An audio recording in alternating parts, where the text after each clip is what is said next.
So I just got this thing in the mail the other day, and it has these blue lights that go around it that attract the mosquitoes and bugs. And then it has a little fan that very gently just sucks them down into this little cage where it dries them out and it mostly kills them after a little bit. Let's see how well it works. So I left it running for one night. Let's see how it works.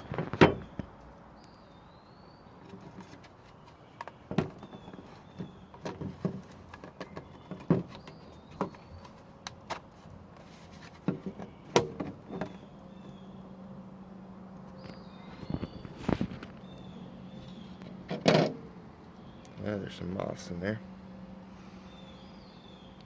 There's quite a bit of bugs there. And they're attacking me now.